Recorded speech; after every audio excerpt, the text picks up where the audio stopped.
from observing your participation this morning. Yeah. Thanks for watching.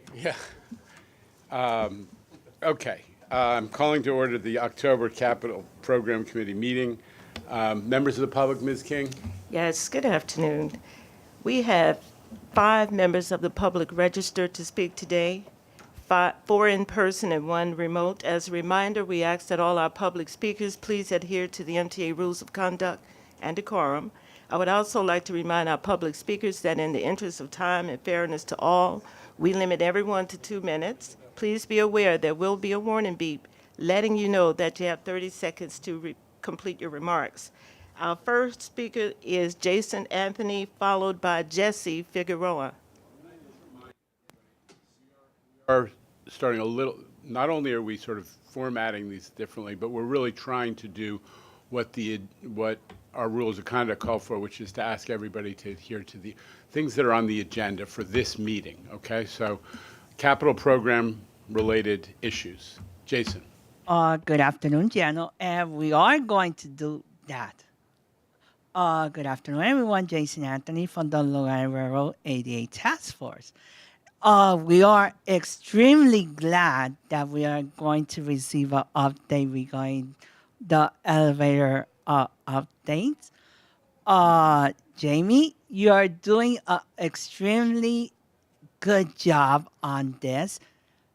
And like we always say, it is more to get elevator updates because it keeps us updated regarding the progress that you guys are doing here at the MTA. Because like you say, Jano, this is not the 20th century MTA. This is the 21st century MTA. And this is why I'm extremely proud to support the 2025 to 2029 capital plan. And we need to remind those elected officials from Suffolk County to North Country that they need to support this plan because not only it envisions Jamie's plan, it benefits all agencies like Kawasaki, New Flyer, every single company that you guys could think of within the state of New York. So that will do it for me this month. Thank you very much. Thank you. Our next speaker is Jesse Figueroa, followed by Jack Connors. Good afternoon, everybody. My name is Jesse Figueroa. I am a U.S. Army veteran with a disability. I am also a member of the LIRR ADA Task Force. Most importantly, I am in full support of the capital program for 2025 to 2029. As a veteran with a disability, we need to make sure that our stations are fully accessible, which means larger elevators, wider ramps, LED lighting, and signage enlargement. We also need to make sure that our subways, railroads, buses, and accessoride are updated. As a veteran with a disability, it is important that our elected officials support the capital program for 2025 to 2029 and congestion pricing. Let's make it happen. Thank you. Thank you. Our next speaker is Jack Connors, followed by Christopher Greif. Good afternoon. Good afternoon. I'm Jack Connors, Research and Communications Associate at the Permanent Citizens Advisory Committee to the MTA, PCAC. We applaud the appointment of Tim Mulligan to lead the largest rolling stock replacement in the MTA's history. This is yet another sign that the MTA is ready to get New Yorkers moving in newer and more reliable train cars and buses, benefiting New Yorkers and New York State manufacturers. However, it's up to Governor Hochul and the legislature to make it a reality by funding the capital plan. No easy task. We support this month's capital plan amendment to keep preliminary work on the IBX moving forward. However, we cannot let the rest of the system rot away in order to make the IBX happen. State of good repair work may not grab the headlines like expansion does, but it makes a world of difference to riders who spend less time on the platform stuck between stations and more time at home and work. It will be impossible to expand the system and push the needle towards a state of good repair so long as the congestion pricing pause persists. This pause is Governor Hochul's baby. And as the comptroller's report makes clear, babies are expensive. Without congestion pricing, the MTA's operating budget is up to $1.5 billion short. That's on top of the $16.5 billion hole in the current capital plan. That would spell service cuts, layoffs, and more severe fare hikes on New York City Transit, the LIRR, and Metro North. A doomsday scenario. We have warned of the threat that Governor Hochul's pause poses to the operating budget since its ill-thought-out conception. Now, we have the horrifying reality scrawled in red ink. You may be tired of hearing us say unpause the pause, but riders are even more tired of waiting for the improvements they deserve. Governor Hochul, please, stop the madness and unpause the pause. Thank you. Our next speaker is Christopher Greif, followed by Alita Dupree. Good afternoon, everyone. I'm Christopher D. Greif. As an advocate for people with disabilities, first, I want to thank, as I read the book, I am very glad to see more accessible stations coming in to the boroughs and the counties of New York. But elevators and ramps is not just the only thing we need. We need to make sure that LD lighting, as well as Braille, and the Neverlands will continue even more wider, not just in the 5 boroughs, but outside the New York region. And with all this going in, we need to continue advocating. And I agree with my fellow advocates who have been saying, we need to make it clear to all elected officials, doesn't matter where they're from or what party they're from, we need to move forward. As we said this before, this is not the old MTA. This is the new MTA, who's been working very hard and try to keep move forward, not going backwards. We are the new MTA. We need to continue advocating and making sure that everything is fully accessible to make sure we can get on and off a train, get on and off a bus, get on and off Accessoride and the railroads. So let's continue doing what we have to do for next year of 2025 as we get ready to move forward. And our elected officials who are hearing this and our press, accessibility is extremely important. Thank you. Thank you. Our final speaker is Alita Dupree. Thank you. Good morning, or is it afternoon? It's 9:10 where I'm at. Chair Jano Lieber and members, Alita Dupree, for the record, she and her with Team Folds. Thought I'd bring you some Grand Central Terminal today with the old track number signs. I remember the old track number signs. Wish we still had them. In the book, I'm seeing a lot of station work. Station work is really important. Especially in the Bronx, Tremont and 149th. You can't really enjoy trains without stations. So I'm seeing a lot of numbers here with elevators and escalators, and those are really, really important. They perform the heavy lift. I weigh a little over 200 pounds. So those can help me. I think I was 205 when I last weighed out. They can really help. They do. Because I never know when I might need those. The map is very helpful with the colored dots. I'm seeing a lot of work going on in Queens. I think there's a lot of gaps that we see in the Bronx. I also see mention of 68th Street Hunter. That was a popular station for me back in my heyday of using the subway. I would go there almost every day in my school years. So I'm looking forward to seeing us finish that up. I think the report's 91%. So we're really getting there. There's so much that we have to do with capital work. And I believe that the ADA work is something of mega project status. I'm sure you agree with me on that.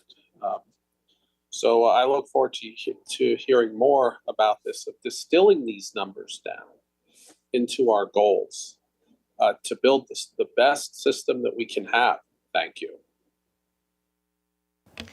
Thank you. Chair, that ends our public comment session. Thank you, Ms. King, and thank you to the members of the public who have participated today. Copies of the September committee minutes have been distributed and are available on the website. Any changes or comments to the minutes? Hearing none, may I have a motion to approve? Thank you, Mr. Herb. Second, Ms. Lopez. All in favor? Thank you. The minutes are approved. Are there any changes to the work plan? No changes to the work plan. Okay. Turning it over to Mr. Torres Springer for the President's report then. Thank you, Chair. Good afternoon, everyone. All right, so as I get into my report, I'd like to start with an update on MTA C&D leadership. It was noted a little earlier that we're excited that the chair has appointed Tim Mulligan, who's been our Deputy Chief Development Officer running the Development Department at C&D, as the Chief of the Rolling Stock Program, reporting at MTA headquarters. This is very exciting. As you all know, we have a tripling of the rolling stock budget in the 2025 to 2029 plan. There's a lot to do. 2,000 rail cars need to be replaced. We're also in the midst of important procurements within this existing plan. And Tim is certainly well suited to the task of both standing up those procurements, but also looking more broadly at the way that the MTA prioritizes rolling stock procurement and management, which has been identified as a very important issue for us going forward. It's obviously bittersweet. We've had a remarkable period of stability amongst the senior leadership of C&D since it was created in 2019. This is the first significant change. Tim was there establishing the way that the program gets managed, the way that the budget gets managed, a lot of the strategy behind everything we do at C&D. Really, we give Tim an enormous amount of credit for. He took the agency through the difficult budget times during COVID, where C&D was able to keep work going and progressing. He has been pivotal to the pause that we've undertaken and the reprioritization that we've undertaken in response to the pause on congestion pricing this summer. And the 25 to 29 plan, really Tim's baby. And so we owe him an enormous debt. He's not going far and will continue making a big difference for the MTA. But I wanted to acknowledge that. And to acknowledge that that Stephen Lohr, who's been our Chief of Staff at C&D for the last 18 months, will be taking over as Deputy Chief Development Officer for Development. He's still in the Chief of Staff seat till we get him a tie, so he can step up to the he does Take the Rodniks. There you go. Right there are some spares in some closets around New York City somewhere.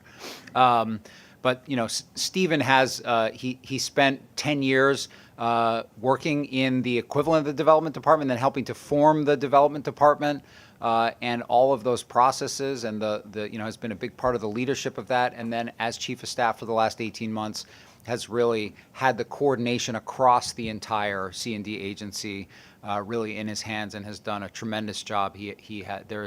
Everyone across our agency has enormous confidence in Steve and trust in him, and I think he's going to do a great job in this very pivotal role. So, welcome, Steve. Few updates for you. Last week we kicked off public engagement for the 2025 to 2029 capital plan following the board's adoption of the plan last month. It's a great opportunity to get out there, get the public's input on the priorities outlined in this important plan. We had a great turnout up at Grand Central. It was very well attended, along with some of our key legislative supporters, many members of the public. It was a great event, and we will be hosting additional open houses throughout the operating region of the MTA through the end of the year to continue to introduce these critical elements of the 25 to 29 plan and get public input and feedback. Another piece of the I'm a little out of order here. Sorry. Another piece of the capital plan has been falling into place in the last month. It's not just what we do, what we build, but how we build it and how we contract for it. The governor joined us for a networking event that we held to assist our major contractors in identifying minority women-owned business enterprises, and service disabled veteran-owned and disadvantaged business enterprises in identifying those firms as subcontractors for some of our major projects. But in the course of holding that event, we also made a series of commitments for the benefits from the 2025 to 2029 plan. Between $6.5 and $7.5 billion will go to minority contractors throughout the region. That is an increase, but it keeps the MTA in the position of being the largest state agency by far in minority women business enterprise contracting. We're up to something like $1 billion a year, and that number based on the 5-year plan represents an increment to that. We also are significantly ramping up the number of those businesses that are able to work on MTA projects in an effort to make sure that we're bringing in all the talent that exists amongst those firms and also providing the access and benefits to doing MTA capital work. So we announced that we will certify 300 disadvantaged business enterprises at the MTA over the next 5 years. We do the certification of the DBEs. We're working with Empire State Development on MWBE certification, and we expect to see a big acceleration there as we've been working closely with them to get their backlog and their time to certification down from something like 500 days to 90 days. And that gives us an opportunity to do more certifications. And then the small business mentoring program is really, I think we all know this, the key to new minority-owned businesses creating the capacity, getting to the position where they can subcontract on a lot of our work. And so we will include 350 new businesses in the small business mentoring program over the course of this 5-year period. In addition to all that, as the board knows, because we've talked about it, the Biden administration has enabled us in the last few years for the first time to set local hiring goals as part of our contracts. And we've got 4 contracts going in this 20 to 24 capital plan where we have a local hiring goal set at 20%. We're monitoring that, holding the contractors to that goal, and they're performing fairly well. We made a commitment that we will include the local hiring goal in $5 billion worth of the next 2025 to 2029 plan. So that's, again, a significant acceleration in that commitment. Always celebrating progress on the Park Avenue Viaduct because of how important it is. Another very successful weekend, went very smoothly. This is the last weekend of the year. There are now 8 full city blocks have been replaced of the viaduct. Enormous credit to the MTA team that's out there managing the work, the C&D team coordinating with Metro North Railroad. We can't talk about this enough. But the viaduct is part of the Grand Central Artery. We recognize that it had a real set of structural risks and needed to be replaced, but we run 98% of Metro North service over that viaduct. So we set this up with a design-build methodology. Our contractor came in and gave us 19 months of savings, and we are replacing the viaduct piece by piece, weekend by weekend, without any disruption to service. Essentially what we do is on the weekend when we have less service running, we take one side of 3 to 4 sections of the viaduct out of service, we pull it apart, we've got the new portions of the viaduct sitting on the street below, we use those gantries to lift the section on and then fasten it into place, restore all the systems that are required to run service, and service is running smoothly back during the peak on Monday morning. I can tell our chair is... I just want you to yeah. point out what, to folks who see in this picture what's being done, because, having done it again and again on third track, but you were doing it at grade and digging underneath and creating new crossings underneath the railroad, digging underneath, bringing in the new track, setting it atop a new tunnel, all in a weekend. This is even more complicated to do it up in the air. So just point it out. You're basically the new track structure is being sort of there on the right. Yeah, go ahead. I'll turn this over to Mark Roche for more detail. This is amazing, guys. This is amazing stuff. Yeah. I'm hoping the board will join me. Look, it's 4 spans that were done over the last weekend, and there's 150 people out there working furiously all weekend, from securing the access across the bridges with just in time, to making sure that all the materials are delivered on time, to making sure none of those cranes breaks down, to have all of the backups and maintenance in place for all of that, to have backup upon backup, to have all of the Metro North folks that are lined up in sequence to come and do the work in a pattern and in a sequence that actually supports each other. The logistics that's gone behind this is the real secret. It looks fantastic, but the 6 months it took to prepare that weekend is extraordinary, and I appreciate the chairman for recognizing that. And then you got to drop in, you got to reconnect all the signals and everything else. And once you put the track in place, Power, and yeah. you got power. Yeah. I mean, this is no small feat, and doing it in a weekend. Wow, amazing stuff.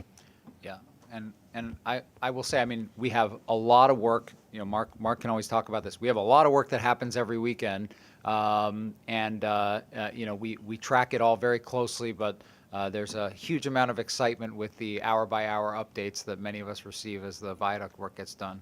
Were you going to add something there, Mark, or you? We'll come back to you. Good. Yeah. Randy. Mr. Glucksman. Yeah, I was there a couple of weeks ago on a Sunday. Unfortunately, it wasn't a weekend where this was going on, but I got a full explanation of the work and the coordination that is required to do this, and it's a wonderful, wonderful thing. Mark Herbst. I just echo, this is an extraordinary feat, Mark, and everyone in the preparation. I'm so glad that you highlighted that. People think that you just show up and do this, and you're so satisfied that you get it done and back in service, but it's the work that takes place months and months in advance, and then to turn it around so quickly, and then have to do that again the next following weekend. It's amazing the work you're doing. You should all be congratulated, and the public should be very proud that this project's moving forward as it is. So thank you. Yeah, thanks. And I would emphasize again, I mean, we love talking about the viaduct, but there are dozens of projects that are undertaking this kind of work every weekend. And I know, you know, even walking around my own neighborhood, sometimes people say, boy, you know, there's a lot of service disrupted this weekend. Gee, you know, what's the MTA doing? I mean, people should understand we're keeping the system in a state of good repair so that it can run safely and reliably, and doing work with enormous efficiency, for which the viaduct is a great example. So I really want to recognize all of the C&D staff that are managing that work, and also our contractors and our consultants. We brought R211s to Staten Island for the first time in the last month. This is a sign of things to come. As I mentioned earlier, the capital plan includes 2,000 new rail cars across the system. It's a practice we've adopted, you know, at creating C&D and everything associated with it, to do periodic administrative updates to the capital plans, and we're on an annual cycle of doing that. This is not in the committee books. It's coming to the full board on Wednesday, but there are so basically cleanup amendments to the last 3 capital plans that are included in the books. I'm just going to summarize at a high level. We'll have more detail on Wednesday. But in each of the prior plans, which are still active, but you know, mostly for the most part, 90% awarded, there are decreases which are recognizing savings. And so we've got, for example, in the 10 to 14 plan, $224 million in savings from transit bringing Sandy recovery projects in under budget. And we've been able to take that funding and, with the support of the feds, repurpose it for additional work at Culver Yard at Coney Island. In addition, we have a great bridges and tunnels capital operation bringing projects in under budget. So we have savings that we're recognizing in both 10 to 14 and substantial savings in 15 to 19.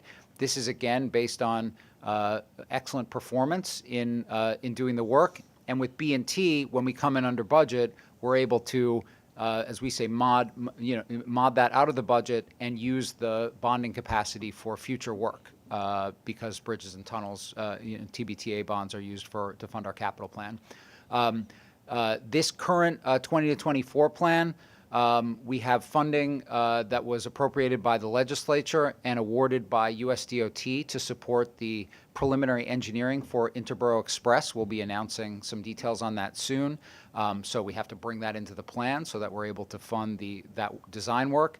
And as we move forward with the design of Penn reconstruction, we've got funding from the other railroads involved, Amtrak and New Jersey Transit, that we're bringing into the plan to help fund that design. So more detail on that at the board on Wednesday, but I wanted to certainly give the Capital Committee a preview of that. We're talking about stations today, so turning our attentions to that, I want to always make sure that we highlight what we're doing in the next plan before we get to what we're doing in our current operation. Stations are clearly critically important. I mean, if you take a big step back, what our customers see in this system are stations and rail cars. So that's why this is a very big focus for us.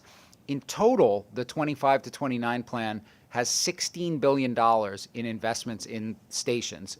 It's about a quarter of the total $68.4 billion plan that the board adopted last month. It includes at least 60 ADA stations, at least 6 railroad ADA stations, state of good repair work, new fare gates, a lot of other improvements. Give you the highlights of a few of those. Stations, in addition to just being important for all the work, it's a place where you also see a lot of C&D's innovations at work. When it comes to ADA, you know we're already investing at 5 times the pace of prior plans. That will continue in the 25 to 29 plan. We will achieve half of our stations that cover 75% of our subway ridership being ADA accessible before the end of the next plan, 6 railroad stations as well. As far as how we're approaching the work, we're using bundling to save on the overhead and other costs associated with having too many individual contracts. We've talked about this a lot, and Bill will talk about it a lot more. Rather than 1 contract per station, 1 contract now covers 4 to 5 stations on average.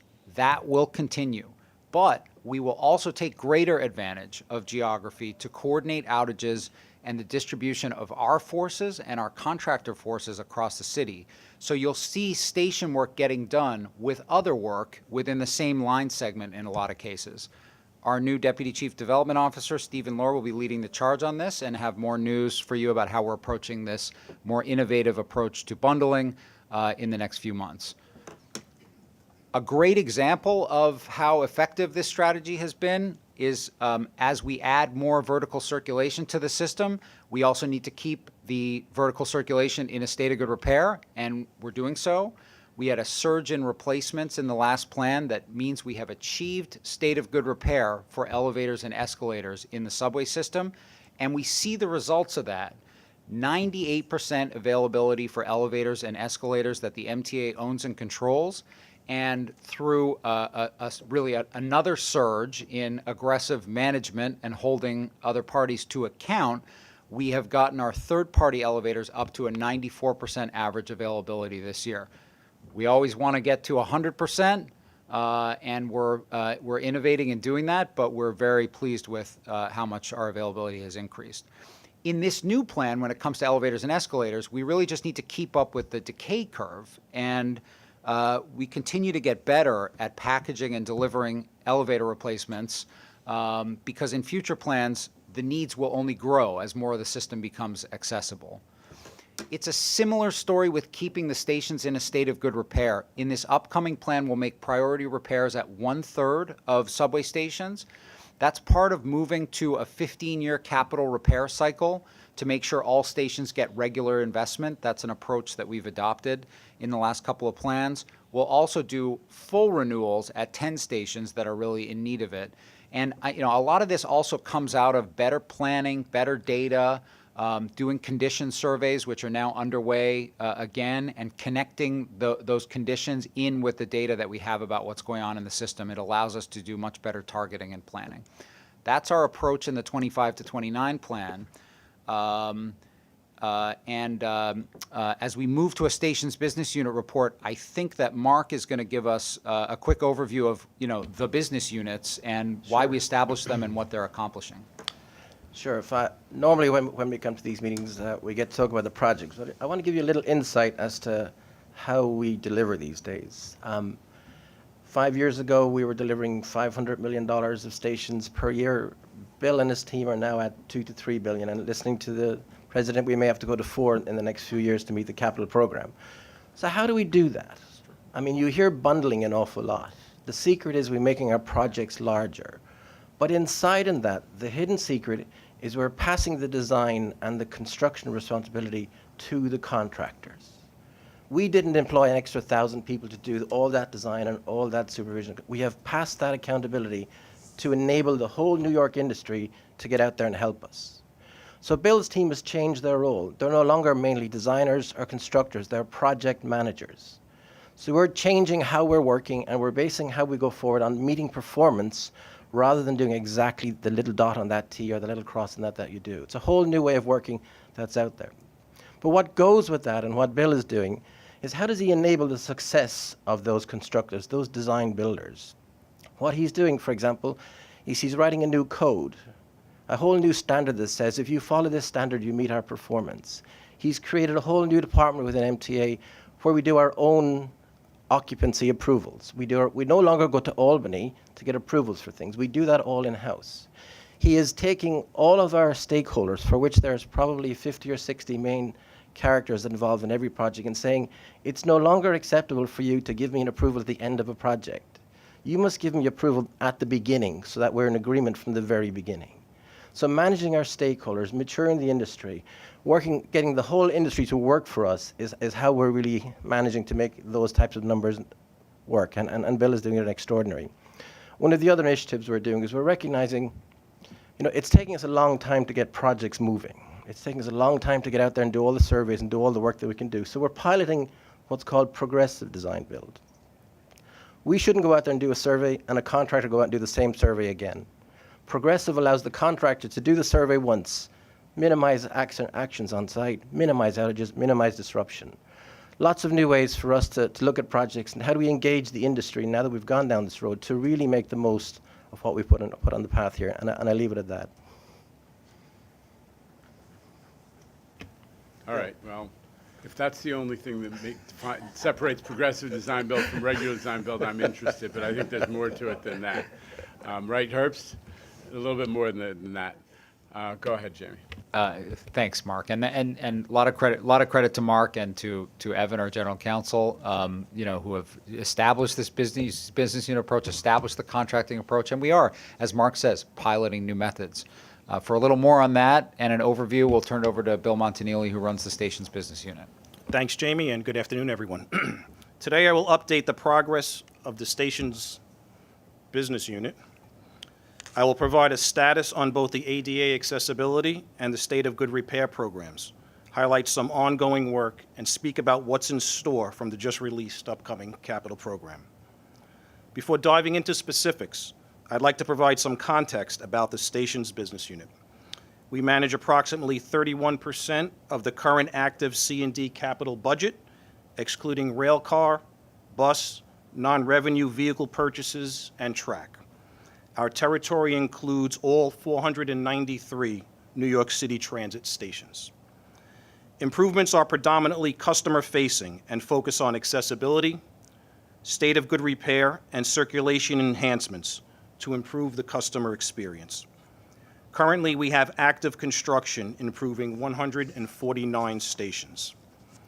Our team consists of 192 in-house personnel organized into 5 program areas, which include 3 project management teams, a technical support area that offers architectural and engineering support, and a program support and controls area that handles planning, budgeting, administration, and program controls.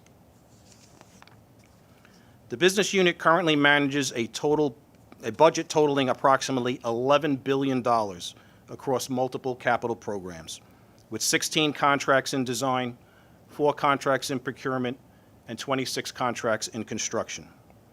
Over half of our program, about $6 billion, is made up of projects to expand station accessibility. The remaining work consists mainly of state of good repair projects, including replacement of elevators, escalators, and other station components. Since our last meeting 13 months ago, we have awarded just shy of $2 billion worth of construction projects, continuing our commitment to expanding accessibility and advancing state of good repair work. While the congestion pricing pause has significantly reduced the 2024 award commitments, except for critical state of good repair work and federally funded projects, we still have over $500 million worth of construction awards on schedule to be awarded this year. We have completed over $600 million worth of projects, and we are on schedule to complete 6 more projects worth over $1 billion this year. I want to bring to your attention 2 projects listed here. The first, in the upper right-hand quadrant, is the completion of our ADA Package 1 at 8 stations. We've completed our first bundled design-build ADA contract. The second project is in the lower left quadrant and is the upcoming award of our 6th ADA contract, this one at 5 stations. Previously, a single standalone contract was awarded to make 1 station accessible. Through our successful bundling efforts, ADA packages 1 through 6 will make 44 stations accessible under only 6 separate contracts. The 2020 to 2024 capital program continues to deliver on its promise to create more ADA accessible stations, with 44 stations included in the program, excluding the 23 stations worth $1.8 billion deferred due to the pause in congestion pricing. The deferred station will not be forgotten, however, as designs will be finished and held aside until funding becomes available. Looking forward, the upcoming capital program includes at least 60 new ADA subway stations. Preliminary work is well underway to bring on design and engineering teams to develop the next ADA bundled packages. The rapid pace of improving transit access for everyone continues. Since our last meeting, 8 stations have been made fully accessible. With our bundling of ADA work, construction is progressing at 37 stations, with 7 more accessible stations coming online this year and 12 accessible stations scheduled to open next year. With so many elevators, the 7 stations this year encompass 19 elevators, and the 12 stations next year include 26 elevators. The business unit has recognized the challenge of ensuring the material and staffing to perform inspections and testing is at the right station at the right time. The BU conducts both short-term and long-term planning exercises with both in-house staff and elevator manufacturers and installers to better coordinate the work. ADA accessibility is not all we do, however. The capital program invests significantly in state of good repair work. Since our last meeting, repair work, typically concrete, steel, and tile repair, was completed at 5 stations. Sometimes component repair leads to large girder replacements and includes new platforms and windscreens, as these photos at the 75th Street Elderts Lane station on the J and Z line show. We too are up in the air on that first girder replacement. State of good repair work also includes escalator and elevator replacements. Since our last meeting, escalators were replaced at 7 stations and elevators replaced at 2 stations, giving our customers more reliable vertical transportation through our system. State of good repair work also has reaped the rewards of bundling, with corrective component work progressing at 73 stations, escalator replacements at 25 stations, and elevator replacements at 36 stations. We've made significant investments in the current program, successfully eliminating the backlog of unreliable elevators and escalators. As a result, the 2025 to 2029 capital program will reduce the number of machines that need replacement by 40%. This is a remarkable achievement. 100% of the current elevator replacements are at existing accessible stations, increasing elevator availability at these stations. While bundling has proven to provide results better, faster, and cheaper, and we've had great success in bundling similar work, be it ADA, state of good repair, or replacements of elevators and escalators, our bundling strategy has caused a lesson learned in one area. This is the current construction on the number 7 line. 7 different bundled contracts were awarded at 12 stations with every type of work: ADA, state of good repair, and elevator replacement. Bundling definitely worked. We would have never awarded this much work without bundling. But the lesson learned is taken from a subway line perspective. The sharing of track outages and work trains to reduce the impacts on our customers has been incredibly difficult to manage among the different contracts. The upcoming capital program will take what we have learned and adapt by looking at awarding construction work along a line for better resource efficiency and reduced customer impacts. This improved approach to bundling will allow integration of projects involving work not only at stations, but also between stations where feasible. Moving on to some project highlights. Our third ADA package was awarded under a public-private partnership agreement, a first for the business unit, and will create 8 new accessible stations, replace elevators at 5 additional stations, and provide a connection between the Junior Street and Livonia Avenue stations, making a connection between the Canarsie L and New Lots 3 trains. The project is on schedule and within budget. The public-private partnership, or P3, is another delivery method that allows us to diversify our risks by employing various delivery models. We are making progress in our partnership with Elevated Accessibility Enhancements, a developer with a team of experienced professionals who have successfully implemented multiple international projects using the P3 method. Yes.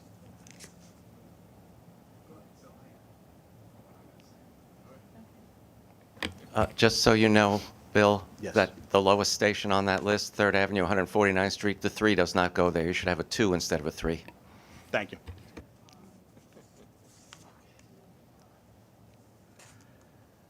The business unit's largest bundle to date, ADA Package 5, will provide accessibility at 13 stations across the 5 boroughs with 18 new elevators. 3 of the stations, Harlem 148th Street, Huguenot, and Court Square 23rd Street, will be made ADA accessible through the installation of ramps instead of elevators. The project is on budget, and although the project schedule shows signs of slippage, a recovery schedule is being developed. The next project provides accessibility at a busy station complex in the Bronx, the 149th Street Grand Concourse stations, serving the 2, 4, and 5 trains, as well as the Tremont Avenue station serving the B and D trains. The elevators at Tremont Avenue were placed in service in February of this year. At 149th Street Grand Concourse, while progress has been made on 2 of the 3 elevators and the historic head house, the contractor continues to struggle with subcontractor performance, and the completion of the station has slipped to the first quarter of next year. As a reminder, this is the station where an area of refuge was added by the state as a condition to obtaining a variance. C&D has dedicated additional resources to drive and complete the elevator work to place them in service as soon as possible. Bill, this is not a model ADA project. Do you want to explain why we're a year and a half plus behind there? Well, we went to get a variance for the station after the award, and in doing so, the state came back to say we needed to add pretty much a vestibule, a fire-rated vestibule in the station. First one that has this fire-rated vestibule in the station. So the fire-rated glass and redesigning that on the go took a little bit of time. But contract, On the basis of getting the variance. The state would not give us the variance unless we did this. yeah.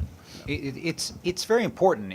This is a big lesson learned that, honestly, a lot of what slows us down or puts us at risk of not finishing these things on time is, in general, our subway system is very old. It does not comply with the sort of top line of the code, but we make the stations safe, and we work very closely with New York City Transit to figure out exactly what is required to do that. And the lesson that we've learned is we got to get that figured out and get everybody on the same page before we finish designing the project and award the contract. And that's more and more what we're doing. This is a little bit of a specific case where I think there was either a change in the code or a change in the interpretation of the code, so we couldn't have known that we needed to add that area of refuge in advance. So we've adapted to that, but it is a real important lesson learned. And the contractor is not performing. And they have a particular subconsultant that's not showing up to get the work done. We had this trouble with them on the other station that we eventually did open, the Tremont Avenue station, right, Bill? Am I getting that right? Yes. This is the new MTA, and we're not, going to continue to accept contractors who don't perform and who have a sort of devil-may-care attitude about whether they have to perform. And I think that is very much the case here. So once we're through that, there will be a lot of lessons for us to reflect on. A few lessons for Tully as well, for their, and especially for their bottom line. Yes. I know we have to deal with the city, but Bill kept mentioning the state. The state actually has to approve this? State building code, yeah. We operate under the state building code. Could I just come in on that one? I mean, just one of the things that Bill has done is he's taken all of these Albany approvals, and we're slowly moving them into our organization so that MTA becomes the authority having jurisdiction. So we're also switching from what is really a prescribed set of codes, do this, do that, to what's the intent of the code? Let's meet the performance. That's a whole new way of working that we're introducing to enable this never to happen again. And just to be clear, because I don't want anyone to think we're like giving ourselves a pass, this is consistent with how code work is being done across the board. Self-certification, you put the professionals who are running a job in charge. But C&D has its own code enforcement authority, which is separate from the guys who are running the project. So there is an internal sort of ombudsman function to make sure that we actually do comply. The final Go ahead, Bill. The final highlight today is the ADA project at the 68th Street Hunter College Station, the last of the 100 key stations to be awarded. We overcame many challenges over a long period throughout the planning, design, and construction of this project, including real estate acquisitions and utility relocations in a dense urban environment. And while we're not taking a victory lap just yet, I'm pleased to report the project is progressing within budget and is on target for a completion in December of this year. Thank you. This concludes my presentation, and I'll take any additional comments. So questions from, the comments from the board before we hear the IC is going to also be heard. David Jones. Yeah, I'd just like to get an update on the status of the 2nd Avenue subway, given the pause we're in. I know there was some effort to keep the project moving.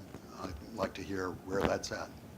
Thanks. I'll respond, Board Member Jones.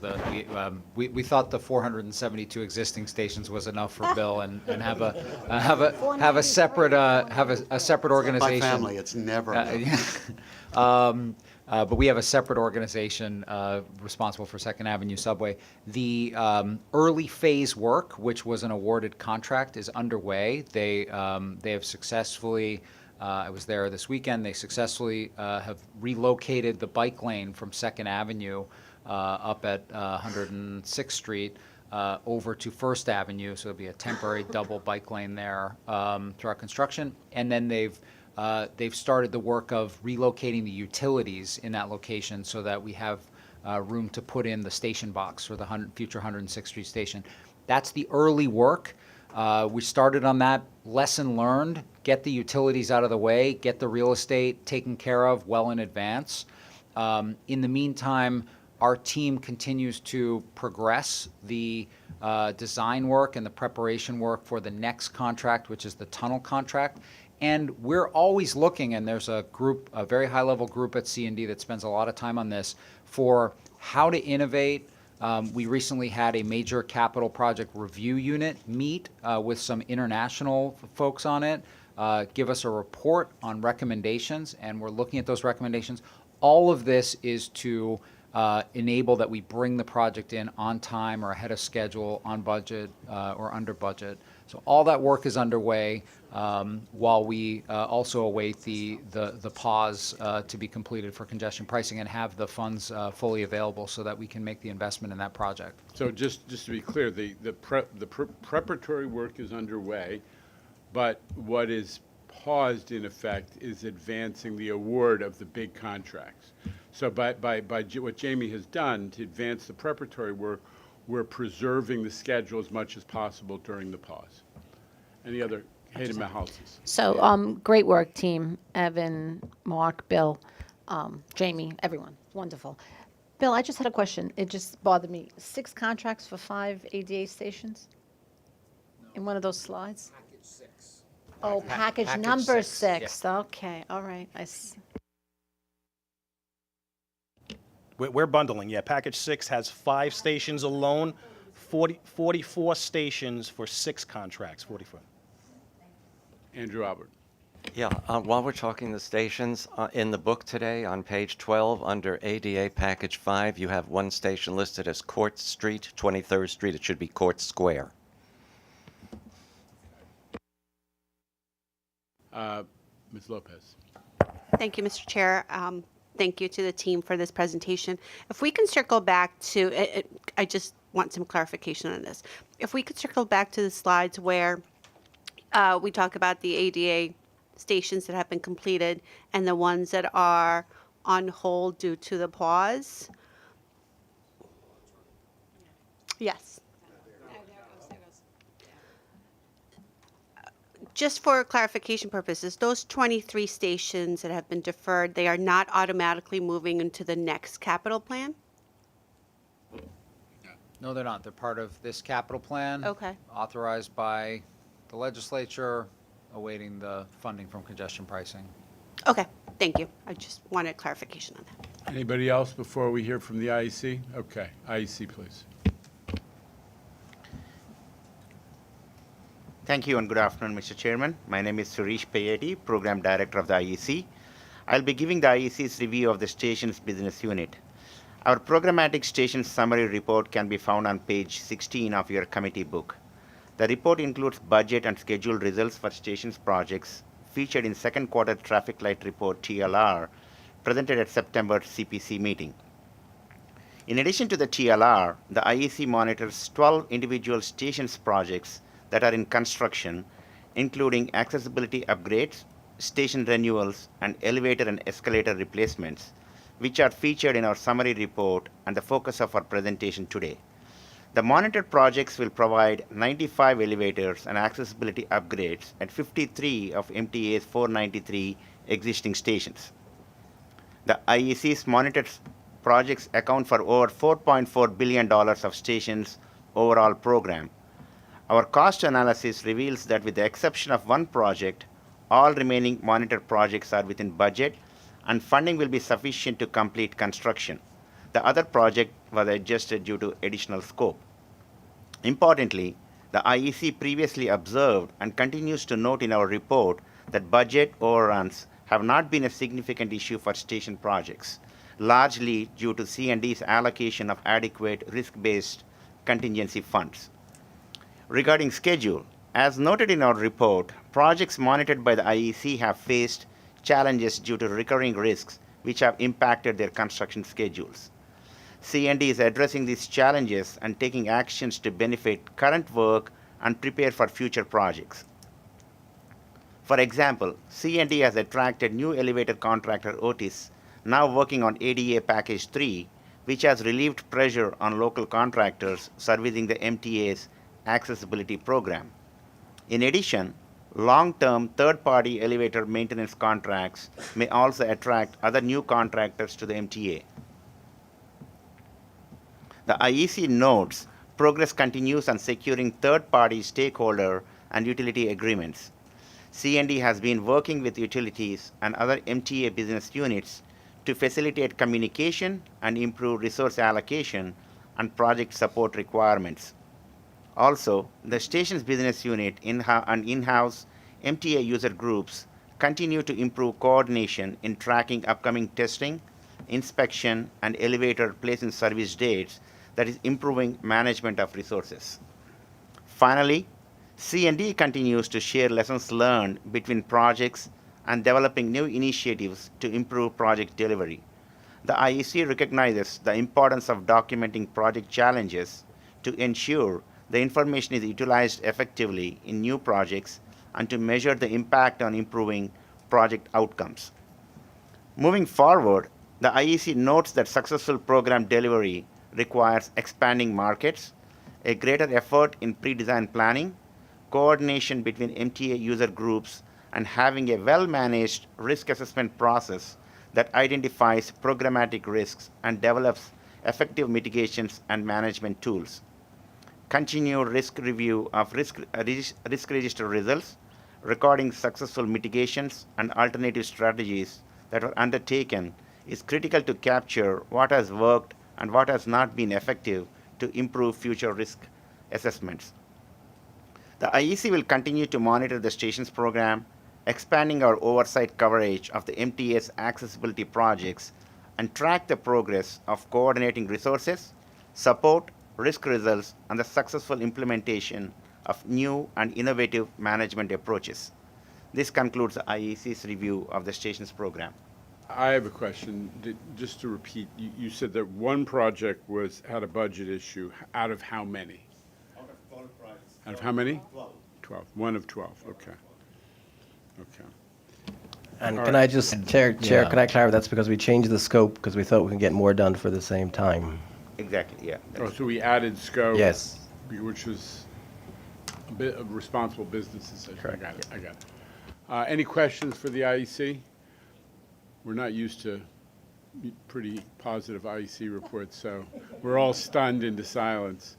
All right. Well, with that, if there are no further questions, let's turn to the procurements. Mr. Iceland, you have a big one, huh? Yes, I do. Thank you. I am presenting 5 procurement actions totaling $150.7 million to the committee this month. The first is a new award for a design-build contract for ADA improvements at 3 Metro-North stations, Williamsbridge, Woodlawn, and Botanical Garden, all on the Harlem line in the Bronx. And then there are 3 items that resolve contractual disputes. The first is a mod that will resolve all remaining claims and changes on the East Side Access CM14B contract. That's for the fit-out of the Grand Central Madison Concourse.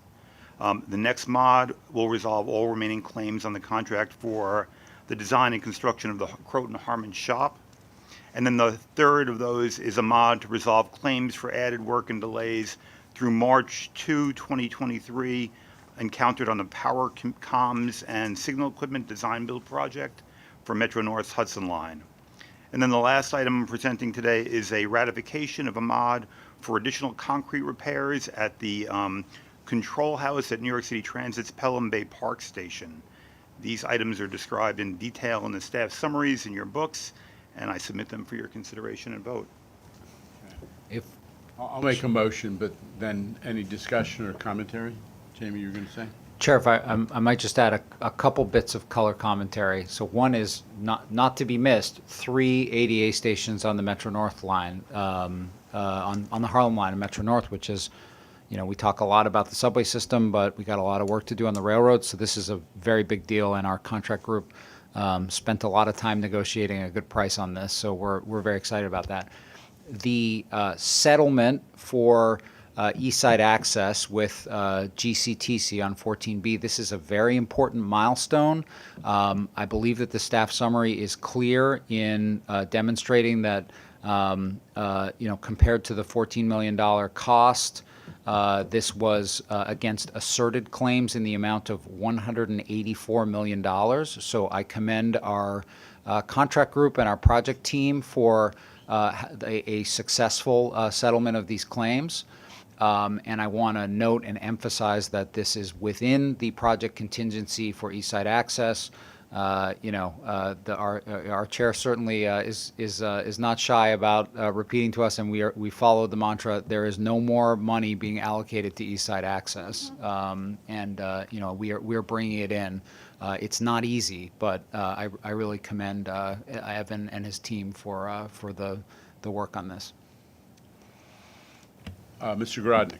Just one question on the ADA upgrades in the Bronx. Among the 3 stations, are they approximately the same in cost each, or is one of them more complicated and more expensive than the rest?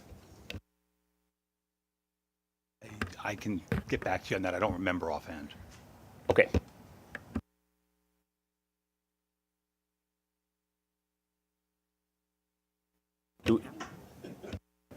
And the total cost? And the total cost on the 3 together? The total cost is for all 3. and that's 118. But they're Oh, approximately equal, Jano, if I could share. They've got side platforms to be replaced and canopies to be replaced and sub-signaling, for which they all have the same sort of scope or scale. They're slightly different lengths or slightly different details, but in general, the scope is the same. The cost is slightly different. I can get you. Any other questions or comments? Okay, we have a motion on the floor. May I have a second? Ms. Lopez, thank you. All in favor of the procurements? Aye. And- We have quorum. Huh? Sorry? Said aye. Oh, somebody's online? Okay. No, I said aye, Okay, sorry. sorry. Any opposition or abstentions? Okay, the items carry forward. Yes, Mr.